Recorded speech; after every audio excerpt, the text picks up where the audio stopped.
मेरा नाम है मोहित और आपका स्वागत है हमारे यूट्यूब चैनल यूट्यूब चैंपियन में। तो जैसा कि आप जानते हो, आपका जो थर्ड सेमेस्टर का एग्ज़ाम होने वाला है एससीसी का स्किल इन्हेंसमेंट कोर्स का कौन सा use of chemicals in daily life. तो इससे संबंधित जितने भी महत्वपूर्ण एमसीक्यू होने वाले हैं वो मैं आपको कराऊंगा, साथ के साथ मैं आपको करवाने वाला हूँ थ्योरी भी। तो आपको क्या कर लेना है, चैनल को सब्सक्राइब करना है, वीडियो को पूरा देखना और अपने दोस्तों को जरूर से शेयर करना आपको इस वीडियो को। तो चलो शुरू करते हैं अपन इस वीडियो को। सबसे पहला प्रश्न है, which of the following is use as a food preservative. तो निम्नलिखित में से कौन सा खाद्य संरक्षक के रूप में यूज किया जाता है। ये प्रश्न तो मैं आपको कराऊंगा, लेकिन पहले मैं आपसे पूछना चाहता हूँ, आप में से इस वीडियो को देखने वाले कितने विद्यार्थी ऐसे हैं जिन्होंने आर्ट ले रखी है, जिनके 12th क्लास तक आर्ट थी और फिर इन्होंने इस सब्जेक्ट को चुना है। एक बार बताना कमेंट बॉक्स में सभी यस सर करके।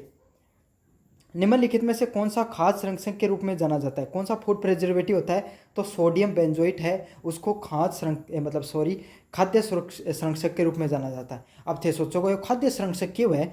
खाद्य संरक्षक वह है कि कोई भी पैकेट फूड में हो जाते चिप्स खाजो खाओ और कुरकुरा खाओ और ये जो पैकेट में बनेड़ी चीज़ खाओ ना, थे को नहीं खाऊँ तो मैं भी हूँ।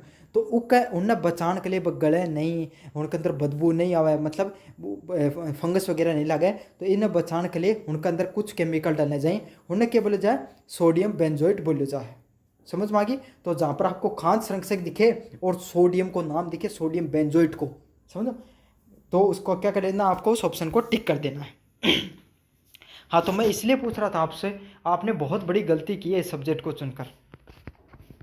दूसरे वाला प्रश्न है, प्रोपेनियोट मुख्य रूप से किसके लिए उपयोग किए जाते हैं। तो इसका सही आंसर होगा, प्रोपेनोट है वो बेकरी उत्पाद में यूज किए जाते हैं। ये क्या करता है, ये कोई भी प्रोडक्ट होता है उसको पकाने में, उसका जो शेप करने में, आपको देखते हो ना बेकरी के जितने प्रोडक्ट होते हैं वो फूले फूले से होते हैं, बैक्ड होते हैं उनके अंदर। जैसे आपने केक देखा होगा, आपने कोई भी जो बेकरी से संबंधित जितने प्रोडक्ट होते हैं वो सभी के सभी प्रोपेनोट की वजह से क्या हो जाते हैं, उनकी बेकिंग होती है। समझ में आ गया आपको। तो बेकरी उत्पाद में प्रोपेनोट को यूज किया जाता है। अगले वाला प्रश्न है, ascorbic acid and its salt are use for. Ascorbic acid और इसके लवणों का उपयोग होता है। तो स्कोर्बिक एसिड और उसके लवणों का प्रयोग किसके लिए होता है, फंगल वृद्धि रोकने के लिए, to prevent the fungal growth. तो फंगल ग्रोथ को रोकने के लिए स्कोर्बिक एसिड और उसके लवणों का प्रयोग होता है, क्योंकि ये क्या करते हैं, ये भी एक प्रिजर्वेटिव के रूप में ही काम करता है। स्कोर्बिक एसिड होता है, ये एक प्रकार का साल्ट होता है और ये फंगस को बढ़ने से रोकता है। तो इसका सही आंसर क्या होगा, ऑप्शन नंबर बी, ये फंगस को रोकने का कार्य करता है। 4 नंबर प्रश्न है, which of the following is A sulphide preservative. निम्नलिखित में से कौन सा सल्फाइड संरक्षक है। तो कौन सा है, सोडियम डिसल्फाइड है, वो डाइसल्फाइड है, ये कौन सा एक सल्फाइड प्रिजर्वेटिव है। तो इसका सही आंसर क्या, ऑप्शन नंबर बी होगा। तो आपको मैं क्या ही बताऊँ, आपने क्या सोचकर मतलब ये इस सब्जेक्ट को चुना है और आप बीए के विद्यार्थी हो। आपने कभी सही से सोडियम का, आपको लगभग जो बीए के विद्यार्थी हैं उनको सोडियम का सही से सिंबल नहीं पता कि सोडियम का होता क्या है। और आपसे पूछा जा रहा है कि कौन सा सल्फाइड प्रिजर्वेटिव है। ये बीएससी के विद्यार्थी को नहीं पता कि सल्फाइड प्रिजर्वेटिव क्या होता है। इसका सही आंसर क्या होगा, ऑप्शन नंबर बी होगा। लेकिन डरने की जरूरत नहीं है, जब तक मोहित सर हैं बेफिक्र रहिए, जो मैं पढ़ाऊँगा ये उसको पढ़ लेना, पास हो जाओगे। तो कौन से वाला प्रश्न होगा, सल्फाइड प्रिजर्वेटिव कौन से होते हैं, सोडियम डाई सल्फाइड है वो सोडियम प्रिजर्वेटिव के नाम से उनको जाना जाता है। Which artificial sweetener is not suitable at higher temperature. तो कौन सा कृत्रिम मिठास गर्म तापमान पर स्थिर नहीं रहता है। तो इनमें से कौन सा नहीं रहता है, तो इसका सही आंसर होगा स्पार्टिन। तो स्पार्टम है वो जैसे जैसे टेम्परेचर इंक्रीज होता है वैसे वैसे उसका जो मिठास है वो स्थिर नहीं रहता, वो गिर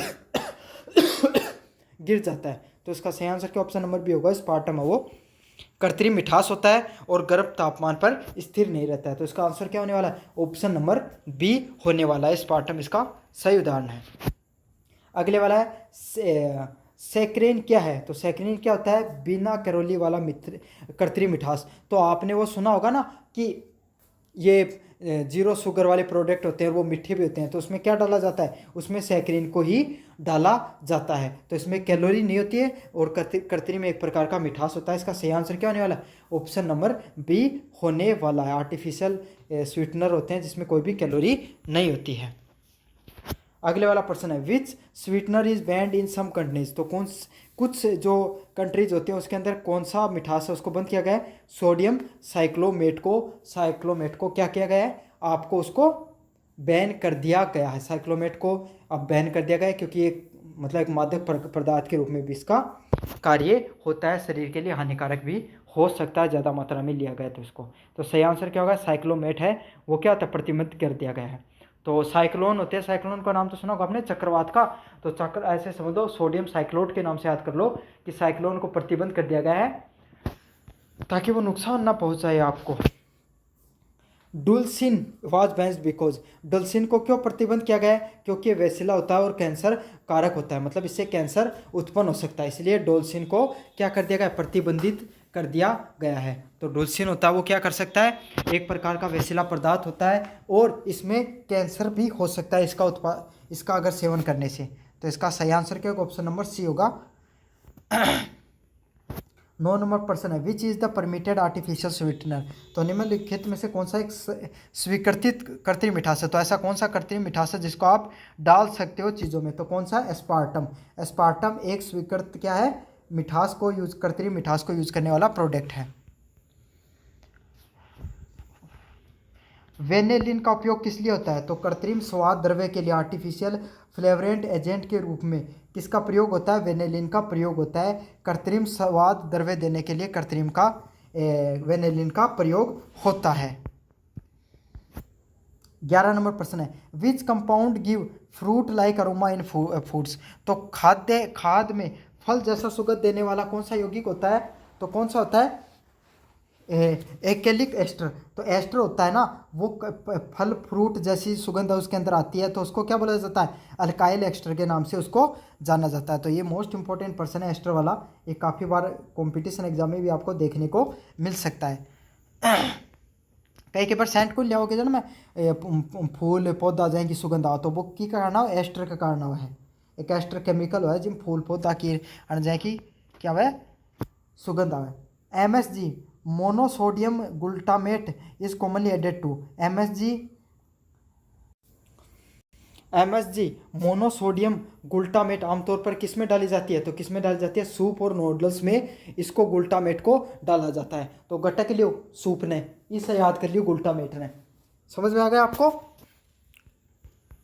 अगले वाला प्रश्न है what is the health concern with MSG। तो MSG से जुड़ी एक स्वास्थ्य चिंता क्या है, तो क्या स्वास्थ्य चिंता होती है, चाइनीज रेस्टोरेंट सिंड्रोम हो सकता है इसके अंदर।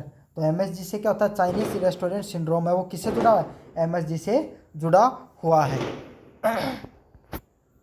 विच of the following is a coal tar dye. तो कोलतार डाई का क्या कार्य होता है, सनसेट येलो। तो इसमें से कोलतार डाई होती है वो कौन सा रंग देती है, सनसेट येलो कलर का रंग देती है कोलतार डाई। तो अच्छे से याद कर लेना, कोलतार डाई है वो कौन सा कलर देती है, आपका येलो कलर है वो देने का कार्य होता है कोलतार डाई का। अगले वाला प्रश्न है use of non permitted food colours can be use. तो नॉन परमिटेड बिना स्वीकृति के जो खाद्य पदार्थ का अगर उपयोग कर सकते हो तो इससे क्या हो सकता है, आपको एलर्जी हो सकती है और विषाक्तता मतलब टॉक्सिसिटी एंड एलर्जी हो सकती है आपको इन सबसे। तो इसीलिए क्या होता है, जो स्वीकृत खाद्य पदार्थ का प्रयोग करना चाहिए प्रोडक्ट में, अगर आप करोगे तो क्या होगा, एलर्जी हो सकती है क्योंकि वो आपके शरीर के लिए हानिकारक होते हैं। अगले वाला प्रश्न है which metal salt is something found as a contaminated in food colour. तो किस धातु लवण का खाद्य रंग में प्रदूषक के रूप में पाया जाता है, तो कौन सा पाया जाता है, शीशे का जो लवण है वो क्या होता है, एक धातु लवण का खाद्य रूप में प्रदूषक के रूप में पाया जाता है। तो लेड सॉल्ट होता है वो क्या होता है, एक प्रकार का खतरनाक धातु प्रदूषक होता है। अगले वाला pesticides residues in the food can be analysed by. तो खाद्य में कीटनाशक अवशेषों का विश्लेषण किसके द्वारा किया जाता है, गैस क्रोमेटोग्राफी के द्वारा खाद्य पदार्थों में कीटनाशक का प्रयोग किया जाता है। मतलब गैस क्रोमेटोग्राफी होती है, एक तरीका होता है जिससे अगर खाद्य पदार्थों में कोई फर्टिलाइजर वगैरह डाल रखा है तो उसका पता चल जाता है, पेस्टिसाइड वगैरह जहर वगैरह डाल रखा तो उसका पता चलता है। तो कौन से तरीके से पता चलता है, गैस क्रोमेटोग्राफी के द्वारा पता चलता है। अगले वाला प्रश्न है maximum residue limit MRM for the pesticide in the food is set by. तो खाद्य कीटनाशकों के अधिकतम अवशेष सीमा किसके द्वारा निर्धारित की जाती है, तो FSSAI के द्वारा इस चीज़ का निर्धारण किया जाता है। तो कोई भी खाद्य पदार्थ है उसमें कीटनाशकों की अधिकतम सीमा कितनी होगी, इसका कौन निर्धारण करता है, FSSAI है वो इसका निर्धारण करती है। तो फूड सिक्योरिटी से संबंधित अथॉरिटी है ये FSSAI भारत की। Why are the pesticides residually harmful, तो कीटनाशक अवशेष हार्मफुल क्यों होते हैं, क्योंकि ये हमारे लॉन्ग टर्म हेल्थ को इफेक्ट करते हैं। तो आपको पता है कीटनाशक वगैरह अगर वो शरीर में जाएंगे तो जहर होता है एक प्रकार का, और ये साइलेंट जहर के रूप में काम करता है, तो हमारा शरीर उससे कमज़ोर हो सकता है, उसके ये साइड इफ़ेक्ट होते हैं। Which food commonly contain pesticide residues, तो किस खाद में आमतौर पर पेस्टिसाइड के अवशेष पाए जाते हैं, तो ताज़ी सब्जियों में। ताज़ी सब्जियों में क्या करते हैं, उनको जल्दी पकाने के लिए उनमें पेस्टिसाइड वगैरह डाल दिया जाता है, आपको गैस वगैरह के अंदर आम वगैरह को पकाया जाता है। तो इसका सही आंसर क्या होगा, ताज़ी सब्जियों में पेस्टिसाइड का, कीटनाशकों का प्रयोग आपको देखने को मिल सकता है। यूनिट नंबर फर्स्ट कंप्लीट हो गई। यूनिट नंबर सेकंड को शुरू करेंगे अपन। Which of the following is a primary gas pollutant, तो निम्नलिखित में से कौन प्राथमिक वायु प्रदूषक है, तो इनमें से कौन सा है, कार्बन मोनोऑक्साइड। CO वो क्या, एक प्रकार का प्राथमिक वायु प्रदूषक के रूप में उसको जाना जाता है, कार्बन मोनोऑक्साइड को, CO को। अगले वाला प्रश्न है ग्रीन हाउस गैसेज कोज, तो ग्रीन हाउस गैसें किस कारण से होती है, तो किस कारण से होती है ग्रीन हाउस गैसें, ग्लोबल वार्मिंग कारण। तो जितना आपको पता है जो ग्रीन हाउस गैसें होती हैं उनका कार्य ये होता है कि वो क्या करती हैं, जो ग्लोबल वार्मिंग है, टेम्परेचर उसको बढ़ाने का कार्य करती हैं। अगले वाला प्रश्न है which gas is mainly responsible for acid rain, तो अम्ल वर्षा के लिए मुख्य रूप से कौन सी गैस जिम्मेदार होती है, तो SO2 सल्फर डाइऑक्साइड, तो SO2 होगी और जो CO2 हो गई, ये सब किसके लिए होती हैं, आपकी एसिड रेन के लिए जिम्मेदारक होती हैं। तो इसका सही आंसर क्या होने वाला, ऑप्शन नंबर C वो सही आंसर होने वाला है इसका। SO2 सल्फर डाइऑक्साइड है वो एसिड रेन के लिए जिम्मेदार होती है। 4 नंबर प्रश्न, ozone layer is depleted by, तो ओजोन परत किसके शरण होती है, तो किससे होती है, CFC क्लोरोफ्लोरोकार्बन होता है ना, इसका कार्य क्या होता है, ये जो आपका जो रेफ्रिजरेटर वगैरह होती है, AC वगैरह होते हैं, इनके अंदर ठंडा रखने के लिए जिस प्रकार गैस का प्रयोग किया जाता है ना, उसको क्या कहा जाता है, CFC कहा जाता है, क्लोरोफ्लोरोकार्बन। तो ये क्या करती है, आपकी जो ओजोन लेयर है, ओजोन परत है, उसको शरण करने को, उसको नष्ट करने का इसका कार्य होता है, नष्ट कर देती है उसको। The chemical use of pen is, तो पेन का रासायनिक सूत्र क्या होता है, पेरोक्साइल एसिटाइल नाइट्रेट, तो पेरोक्साइल एसिटिल नाइट्रेट के नाम से इसको जाना जाता है। तो इसका सही आंसर क्या, ऑप्शन नंबर A होगा, पेन को पेरोक्साइटाइल नाइट्रेट के नाम से जाना जाता है। 6 नंबर प्रश्न है photochemical smoke is formed due to, तो फोटोकेमिकल स्मोक है वो कैसे बनता है, तो फोटोकेमिकल जो धुआं है वो किसके कारण बनता है, सूर्य के प्रकाश और प्रदूषकों के कारण उसका निर्माण होता है, फोटोकेमिकल स्मोक का निर्माण होता है। 7 नंबर प्रश्न, Bhopal gas tragedy was caused by, तो भोपाल गैस ट्रेजेडी किसके कारण हुई थी, मिथाइल आइसोसाइनेट है, एक प्रकार का पेस्टिसाइड गैस होती है, उसका क्या हो जाता है, लीकेज हो जाता है, जिसके कारण भोपाल गैस त्रासदी हुई थी। अच्छे से याद कर लेना, मिथाइल आइसोसाइनेट की वजह से किसकी भोपाल गैस त्रासदी हुई थी। अगले वाला toxic chemicals in the environment are harmful because, तो पर्यावरण में विषैले रसायन व हानिकारक क्यों होते हैं, क्योंकि इनसे बीमारियां पैदा होती हैं। तो आपको पता है जो विषैले रसायन है इससे क्या होते हैं, बीमारियां पैदा होती हैं, जो अस्थमा जैसी प्रॉब्लम्स हो सकती हैं। डिजर्टेंट कोज विच टाइप ऑफ पोल्यूशन, तो डिजर्टेंट होते हैं जो आपके साबुन हो गई या फिर जो सर्फ वगैरह यूज करते हो, वो किस प्रकार का प्रदूषण की समस्या उत्पन्न करते हैं, यूथ्रोफिकेशन नामक जो समस्या है वो उत्पन्न कर देते हैं प्रदूषण। इससे क्या होता है, एक लेयर बन जाती है भूमि के ऊपर, जिससे क्या होता है, पानी वो नीचे की तरफ नहीं जाता है, तो इसको क्या कहा जाता है, यूट्रोफिकेशन के नाम से जाना जाता है। इसका क्या होता है, यूट्रोफिकेशन का क्या मतलब होता है, जल स्रोतों में पोषक तत्वों की कमी। तो यूट्रोफिकेशन का क्या होता है, जो जल स्रोत हो गए जहाँ पर ये साबुन का पानी पहुँचता है, वहाँ पर क्या हो जाता है, जो जल स्रोत होते हैं उसमें पोषक तत्वों की कमी हो जाती है, वहाँ पर ऑक्सीजन वगैरह वो नहीं पहुँच पाता अच्छे से। इसका सही आंसर क्या होने वाला, ऑप्शन नंबर B हो जाने वाला है। Pesticide in the environment can cause, तो पर्यावरण में कीटनाशक क्या कारण बन सकते हैं, किस चीज़ का कारण बन सकते हैं, जलीय जीवन में रोग का। तो इसका सही आंसर क्या ऑप्शन नंबर A होगा, पर्यावरण में कीटनाशकों का क्या कार्य होता है? जलीय जीवन में रोग का उत्पन्न करने का, और रोग उत्पन्न कर सकते हैं।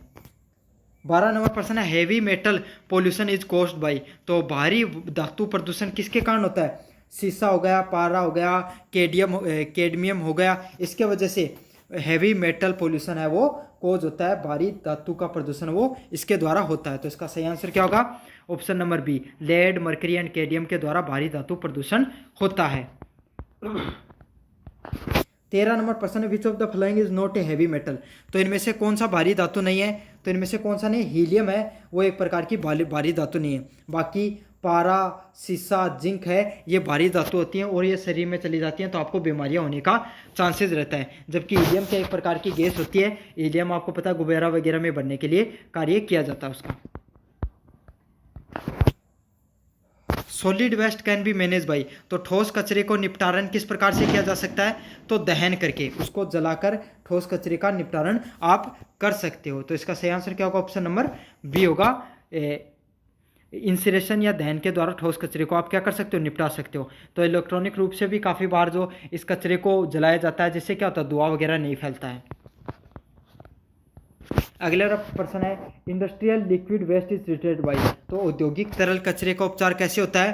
तो नाइट्रलाइजेशन और छानने के द्वारा। तो पहले उसको न्यूट्रलाइज कर दिया जाता है, जो मान लीजिए एसिड है तो उसमें बेस में बदल दिया जाएगा, बेस डाल दिया जाएगा जो, और साथ में उसको छान लिया जाता है। तो इससे क्या होता है? औद्योगिक जो तरल है उसके कचरे का क्या कर दिया जाता है? उसको उपचार कर दिया जाता है। तो इससे क्या होता है कि जो एसिड वगैरह होती हैं वो ज़्यादा जो अगर उसको कहीं पे डिकम्पोज करोगे, डालोगे, तो वो आपको नुकसान नहीं पहुंचाएगी। सीवरेज का उपचार कैसे होता है? तो सीवरेज के उपचार के लिए क्या कर दिया जाता है? आपको प्राथमिक व द्वितीय उपचार होता है। पहले प्राइमरी होता है, उसमें क्या होता है? जो वेस्ट, जो सॉलिड वेस्ट होता है उसको अलग कर दिया जाता है। फिर जो सेकेंडरी होता है उसके अंदर क्या होता है? पानी को साफ किया जाता है। तो सीवरेज उपचार में क्या होता है? प्राथमिक और सेकेंडरी उपचार में उसका उपयोग किया जाता है। अगले वाला प्रश्न है, प्राइमरी ट्रीटमेंट्स रिमूव। प्राथमिक उपचार में क्या हटता है? ठोस और निलंबित कण। तो large solid and the suspended particles होते हैं ना जो, तो उनको हटा दिया जाता है प्राथमिक उपचार में सीवरेज के। सॉलिड कंटेंट्स, मृदा में क्या होता है? अजैविक व जैविक घटक। तो इनऑर्गेनिक और ऑर्गेनिक कंपोनेंट होते हैं सॉलिड के अंदर। तो जैविक घटक कौन से होते हैं? जैसे आपकी मृदा के अंदर जो कीड़े मकोड़े मर गए, हुमस होती है ना, जो खाद होती है, जो काली कलर की खाद आपको दिखाई देती है, वो जैविक घटक होते हैं। और अजैविक घटक जो पत्थर वगैरह हो गए वो जैविक घटक के अंदर आ जाते हैं। अगला micro nutrition in the soil includes. तो मृदा में सूक्ष्म पोषण तत्व क्या होते हैं? तो लोहा, जिंक व तांबा हो गया, ये मृदा में शुष्क पोषक तत्व के नाम से इनको जाना जाता है। तो कौन हो गया? लोहा हो गया, तांबा हो गया, जिंक हो गया, ये मृदा में अजैविक घटक के भाग होते हैं और इनको शुष्क पोषक तत्व के नाम से भी जाना जाता है। तो अब ये क्या होते हैं? ये आपका पौधा हो गया या कोई भी जो उसको फलने फूलने में मददगार सिद्ध होते हैं। समझ में आ गया आपको? Micro nutritions in solid include. तो मृदा में मुख्य पोषक तत्व कौन से होते हैं? तो इसमें कौन से होते हैं? नाइट्रोजन हो गया, फास्फोरस हो गया, पोटेशियम हो गया, ये सब क्या होते हैं? माइक्रो न्यूट्रिशंस के नाम से इनको जाना जाता है। तो नाइट्रोजन आपको पता है, जो आप ये यूरिया वगैरह डालते हो उसमें क्या होता है? ज़्यादा नाइट्रोजन ही होती है। फास्फोरस व पोटेशियम हो गया, ये मृदा में बहुत ज़्यादा ज़रूरी होते हैं किसी भी पौधे को बढ़ा हुआ।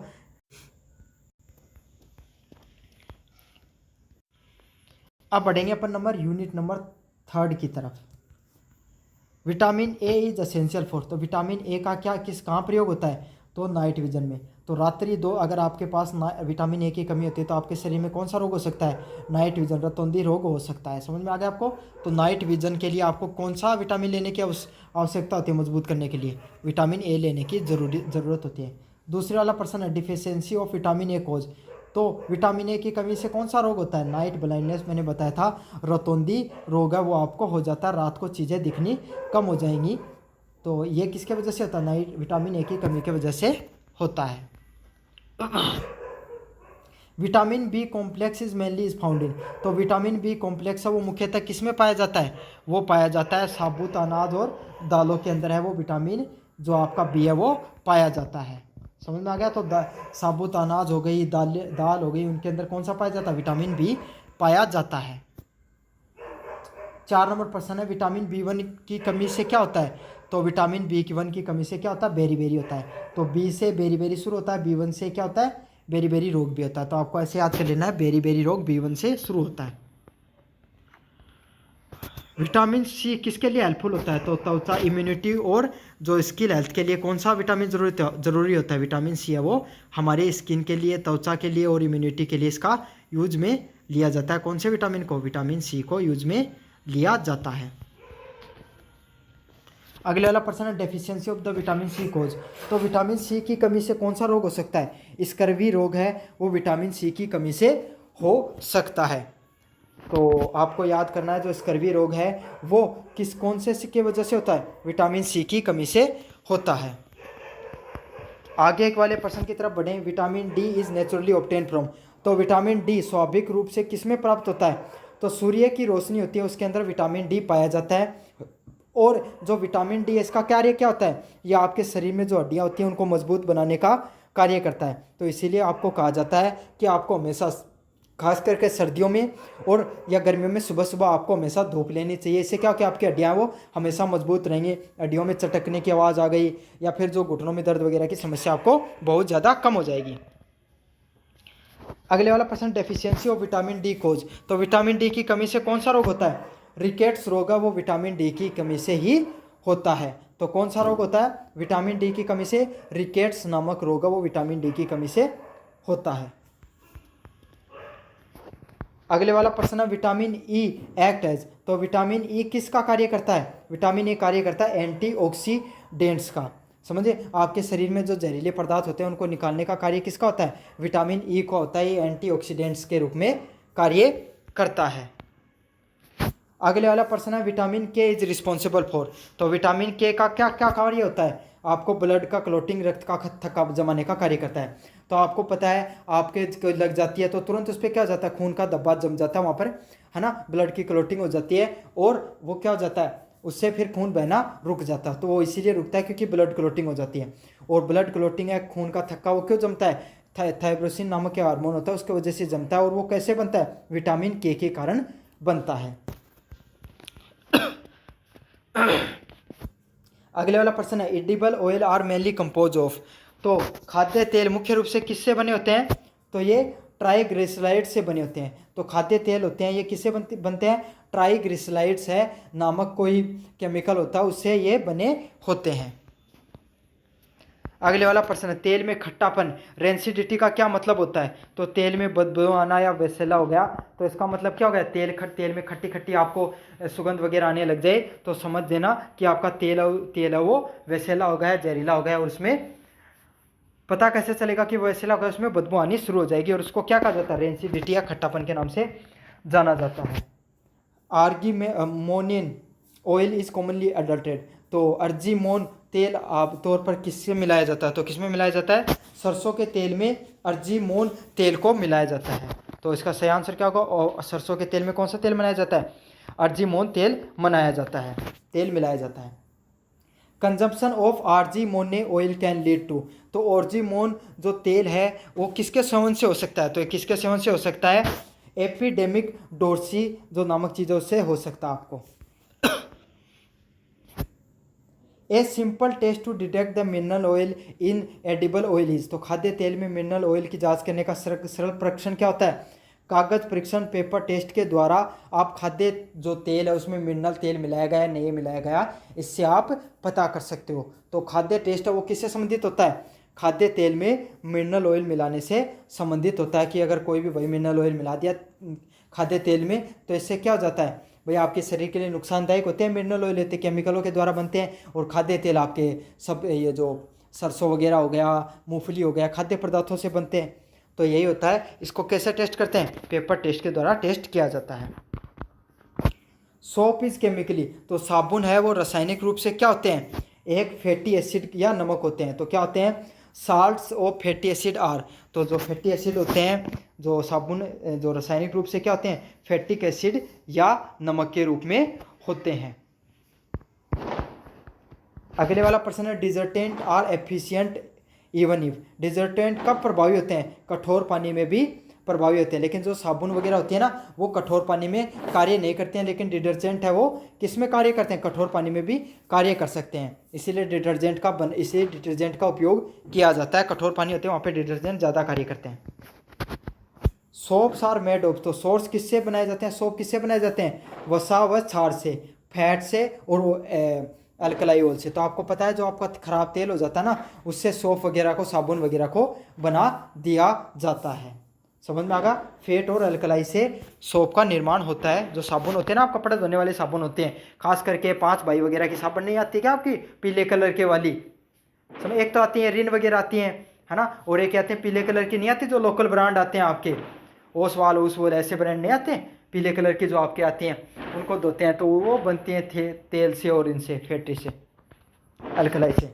Detergent are better than soaps because, साबुन की तुलना में डिटर्जेंट बेहतर क्यों होते हैं, क्योंकि work in harder water to, तो डिटर्जेंट है कठोर पानी में भी कार्य करते हैं। आपको पता है जो डिटर्जेंट होते हैं इनका पानी का फर्क नहीं होता है, ये कठोर पानी में भी कार्य कर सकते हैं, इसलिए इनका डिटर्जेंट है वो ज़्यादा उपयोगी होते हैं साबुन के बजाय। 20 नंबर प्रश्न है, common example of detergent is, तो डिटर्जेंट का सामान्य उदाहरण क्या होगा, सोडियम लोरियल सल्फेट। तो सोडियम लोरियल सल्फेट है वो डिटर्जेंट का क्या होता है, एक सामान्य उदाहरण के रूप में भी कार्य करता है। तो सोडियम लोरियल सल्फेट है, इसका क्या कार्य होता है, यह डिटर्जेंट के रूप में भी कार्य करता है, आपका सोडियम लोरियल सल्फेट है वो। अगले वाला प्रश्न, डिटर्जेंट प्राप्त किए जाते हैं, तो डिटर्जेंट किसे प्राप्त किए जाते हैं, डिटर्जेंट है वो प्राप्त किए जाते हैं पेट्रोलियम के उत्पादों से। तो कहाँ से प्राप्त किया जाता है डिटर्जेंट को, पेट्रोलियम के उत्पादों से इनको प्राप्त किया जा सकता है। 22 नंबर प्रश्न है, सोप वर्क इफेक्टिवली, तो सोप कैसे पानी में किस प्रभावी रूप से कब कार्य करती है, जब उसमें उसको मुलायम पानी है वो मिलता है। सोप कैसे में काम करती हैं, जहाँ पे मुलायम पानी होता है वहाँ पर सोप है वो प्रभावी रूप से कार्य करती हैं। कठोर पानी आते ही उनके अंदर झाग बनना बंद हो जाता है, फैट वगैरह वो डिजोल्व हो जाते हैं। 23 नंबर प्रश्न है, structure of the soap molecules include, तो सोप जो साबुन होते हैं उनके अणुओं की संरचना कैसी होती है, तो हाइड्रोफिलिक सिर व हाइड्रोफोबिक पूंछ। तो हाइड्रोफिलिक हेड होता है और हाइड्रोफोबिक टेल होता है। तो हाइड्रोफिलिक हेड मतलब क्या होता है, जो आपके दाग वगैरह होते हैं उस पर तो हाइड्रोफिलिक लग जाता है, हेड लग जाता है, सिर लग जाता है, और पानी से जो हाइड्रोफोबिक जो कंपोनेंट होते हैं वो दूर भागने का काम करते हैं। तो इससे क्या होता है, दाग हट जाता है इस चीज़ से। तो इसका सही आंसर क्या होगा, ऑप्शन नंबर बी सही आंसर होने वाला है। अगले वाला प्रश्न क्या, the cleaning action of the soap is due to, तो साबुन की सफाई क्रिया होती है तो किस तरीके से होती है, सरफेक्टेड गुण से। तो सरफेक्टेंट सरफेस जो प्रॉपर्टी होती है उसके द्वारा साबुन की सफाई क्रिया है वो होती है। तो इस जो सफाई करने वाली प्रक्रिया को क्या नाम से जाना जाता है, सरफेक्टेंट प्रॉपर्टी के नाम से जाना जाता है। Excess use of detergent in the water bodies can cause, जल स्रोतों में डिटर्जेंट का प्रयोग किस तरीके से होता है, न्यूट्रोफिकेशन के वजह से होता है। तो डिटर्जेंट का अगर आप अधिक प्रयोग कर लोगे तो जल स्रोतों में क्या हो जाएगा, यूट्रोफिकेशन हो जाएगा, और उसके पास जो ऑक्सीजन हो गए, पोषक तत्व हो गए, सूर्य की, क्योंकि आपको पता है ना, आप छोटा सा उदाहरण दे के बताऊँ, आप कपड़े वगैरह धोते हो तो पानी बहता है ना, तो उसके पानी के ऊपर लेयर बन जाती है ना आपको उसकी साबुन वगैरह की, तो इससे क्या होगा, सनलाइट वगैरह नहीं पहुँचेगी, आपकी साथ के साथ ऑक्सीजन वगैरह का लेवल है वो भी कम हो जाएगा। तो इसी को क्या कहा जाता है, यूट्रोफिकेशन के नाम से जाना जाता है। तो चलो अब आपके लास्ट नंबर यूनिट की तरफ बढ़ते हैं, यूनिट नंबर 4 की तरफ। कोरोजन, जंग क्या होती है, तो जंग एक प्रकार की कोई भी धातुओं पर जब धातुओं के साथ ऑक्सीजन और पानी है, नमी है, वो मिलती है तो क्या हो जाता है, धातुओं का है वो उनका शरण होना शुरू हो जाता है, वो डिकम्पोज होने शुरू हो जाते हैं। तो इसका सही आंसर क्या होगा, oxidation of metal in presence of air and moisture. Rusting of iron is an example of, लोहे का जंग लगना किसका उदाहरण है, ये उदाहरण होता है यूनिफॉर्म कोरिजन, मतलब समरूप से जंग लगना, हर मतलब चारों तरफ से जंग लग गई है, हर तरफ से जंग लगी हुई है, इसी का क्या उदाहरण होता है, ये उदाहरण होता है यूनिफॉर्म कोरोजन का उदाहरण होता है। तो जहाँ पे भी लोहा है वो जंग हवा और पानी के नमी के संपर्क में आएगा, उसको जंग लग जाएगी। विच of the following prevent the corrosion, तो निम्नलिखित में से कौन जंग को रोकता है, तो कौन जंग को रोकता है? पेंट करना। तो आपको पता है आप कूलर वगैरह या जो घर में गेट वगैरह हो गए इस पर पेंट क्यों करते हो? ताकि क्या होता है, पेंट एक तरीके से क्या कार्य करता है, वो एक लेयर बना देता है जिससे हवा और नमी है वो लोहे के संपर्क में नहीं आती है, या कोई भी धातु उसके संपर्क में नहीं आती है। तो इससे क्या होता है, संपर्क में नहीं आएगी धातु और नमी, तो क्या होगा, जंग नहीं लगेगा उसको। तो इसका सही आंसर ऑप्शन नंबर ए होने वाला है। अगले वाला प्रश्न है गैल्वेनाइजेशन क्या होती है? तो गैल्वेनाइजेशन क्या प्रक्रिया होती है? तो लोहे पर जिंक की परत चढ़ा दी जाती है जिससे उस पर क्या होती है, जंग वगैरह नहीं लगती है। तो उसी प्रोसेस को क्या कहा जाता है? गैल्वेनाइजेशन की प्रोसेस के नाम से जाना जाता है। लोहे पर जिंक की परत को गैल्वेनाइजेशन के नाम से जाना जाता है। 5 नंबर प्रश्न है स्ट्रेस कोरोजन तनाव संघारण किसके कारण होता है? तो किसके कारण होता है? यांत्रिक तनाव व संघारणीय तनाव के कारण। मैकेनिकल स्ट्रेस व कोरोजिव इन्वायरमेंट के कारण क्या होता है? स्ट्रेस कोरोजिव तनाव संघारण होता है। 6 नंबर प्रश्न है प्राइमरी बैटरीज आर प्राथमिक बैटरी कौन सी होती हैं? पुनः चार्ज न की जाने वाली बैटरी। तो आपको पता है आपकी बैटरी जो सेल वगैरह आते हैं ना, जो आप लाइट वाली बैटरी आती है, टॉर्च आती हो गई, आपकी घड़ी में जो बैटरी वगैरह डालते हैं, जो लुमिनस वगैरह की जो बैटरी आती है ना, वो किसकी आती हैं?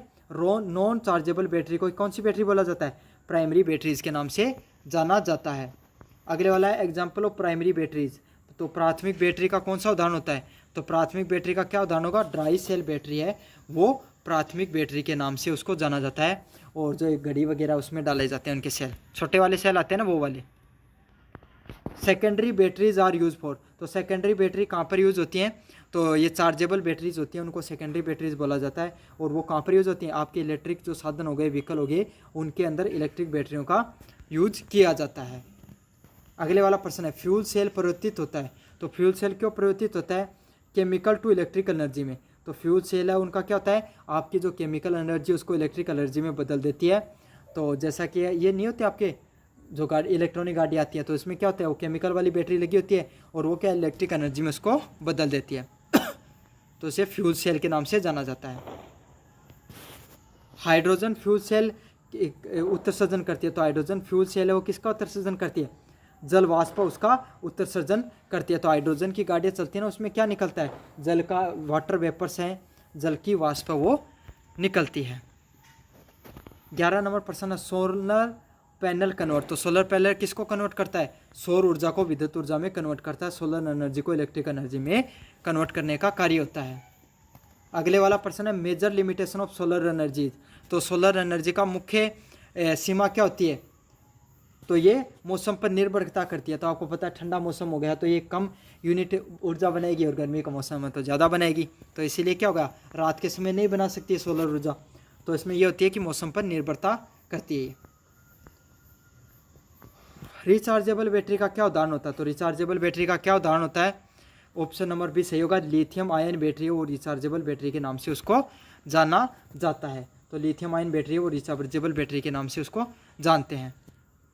14 नंबर प्रश्न है which battery is use in mobile phone. तो मोबाइल फ़ोन में कौन सी बैटरी का उपयोग किया जाता है? तो लिथियम आयन बैटरी है उसको मोबाइल फ़ोन में यूज में लिया जाता है। तो इसका सही आंसर क्या होगा? ऑप्शन नंबर सी होगा। लिथियम आयन बैटरी है उसको मोबाइल फ़ोन की बैटरी में यूज में लिया जाता है। फ्यूल सेल का उपयोग होता है। तो फ्यूल सेल का किस में उपयोग होता है? रॉकेट वगैरह होती हैं उनके अंदर फ्यूल सेल का प्रयोग होता है। 16 नंबर प्रश्न में पॉलीमर्स होते हैं। तो पॉलीमर्स क्या होते हैं? एक प्रकार के ये लंबे श्रृंखला वाले अणु होते हैं। तो बड़े ये जो प्लास्टिक और पीवीसी वगैरह के पाइप होते हैं ना, ये पॉलीमर्स का ही उदाहरण होते हैं। तो लॉन्ग चेन मॉलिक्यूल्स को क्या कहा जाता है? पॉलीमर के नाम से जाना जाता है। अगले वाला प्रश्न 17 नंबर प्रश्न नायलॉन एंड पीवीसी आर। तो नायलॉन और पीवीसी क्या है? एक कृत्रिम पॉलीमर के नाम से इनको जाना जाता है। तो मैंने उदाहरण दे के बता दिया ना आपको, नायलॉन और पीवीसी किसके उदाहरण है? कृत्रिम पॉलीमर के उदाहरण है। अगले वाला cellulose and starch are. Cellulose और स्टार्च क्या है? प्राकृतिक पॉलीमर के नाम से इनको जाना जाता है। तो इसका सही आंसर ऑप्शन नंबर बी होगा। सेलुलोस और स्टार्च है वो प्राकृतिक पॉलीमर होते हैं। प्लास्टिक के मुख्य स्रोत क्या होते हैं?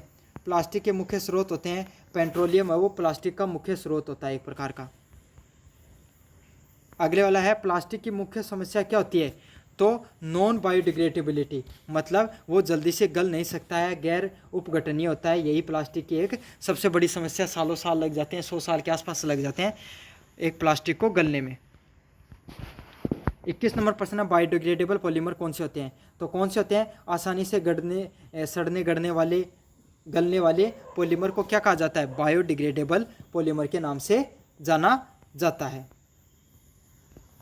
अब बढ़ते हैं 22 नंबर प्रश्न की तरफ। Example of environment for friendly polymer is, तो पर्यावरण अनुकूल पॉलीमर कौन से होते हैं? तो PHBV पॉलीमर होते हैं, वो पर्यावरण अनुकूल पॉलीमर के नाम से उनको जाना जाता है। तो PHBV है वो पर्यावरण अनुकूल पॉलीमर के नाम से उनको जानते हैं।